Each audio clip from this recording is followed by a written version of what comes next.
క్వాలిటీతో పాటు డిస్ట్రిబ్యూషన్ టైంలో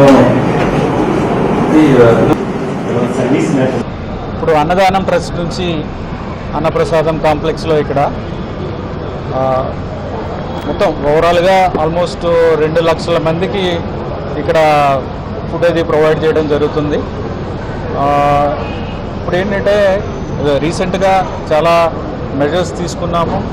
దానివలన ఫుడ్ క్వాలిటీ ఇంప్రూవ్ అయింది. ఇంకా ఫర్దర్గా ఇంప్రూవ్ అవ్వాలంటే చాలా చర్యలు తీసుకోవాల్సిన అవసరం ఉంది. ఇవన్నీ కూడా నిన్న కొంతమంది ఎక్స్పర్ట్స్తో డిస్కస్ చేయడం జరిగింది. అంటే కల్నరీ ఇన్స్టిట్యూట్స్ దగ్గర నుంచి, తాజ్ గ్రూప్ నుంచి, అలాగే డిఫరెంట్ ఇన్స్టిట్యూషన్ నుంచి ఒక కన్సల్టెంట్ కూడా ఉన్నారు. ఆయన పేరు ఏంటంటే దామోదరం, వరల్డ్ ఫేమస్ షెఫ్ ఆయన. సో వీళ్ళందరూ కూడా వచ్చారు. వాళ్ళు కూడా నిన్న చాలా సజెషన్స్ ఇచ్చారు.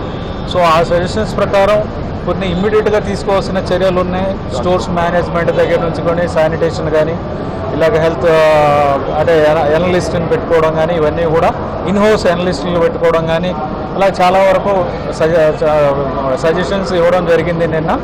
ఇవన్నీ కూడా మనము ఇమ్మీడియట్గా ఇంప్లిమెంట్ చేయడానికి చర్యలు తీసుకుంటున్నాము. అలాగే మ్యాన్ పవర్ కూడా పెంచుకోవాల్సిన అవసరం ఉంది. ఎందుకంటే వర్క్ లోడ్ పెరిగింది కానీ మ్యాన్ పవర్ అనేది పెరగాల్సిన అవసరం ఉంది. మ్యాన్ పవర్ కూడా త్వరలో పెంచడానికి నిర్ణయం తీసుకుంటాము. అలాగే లాంగ్ టర్మ్ ఇవి మోడర్నైజ్ చేయాల్సిన అవసరం ఉంది. అంటే మనకి ప్రొక్యూర్మెంట్ దగ్గర నుంచి స్టోర్స్ ఎలా మేనేజ్ చేయాలి, స్టోర్స్ని ఫస్ట్ అవుట్ చేయాలి, స్టోర్లో మేనేజ్ చేయాలంటే ఎక్కడ స్టోర్ చేయాలి, ఎలా స్టోర్ చేయాలి, ఇవన్నీ కూడా సైంటిఫిక్గా ఉండాలి. స్టోర్ హైట్ ఎంత ఉండాలి,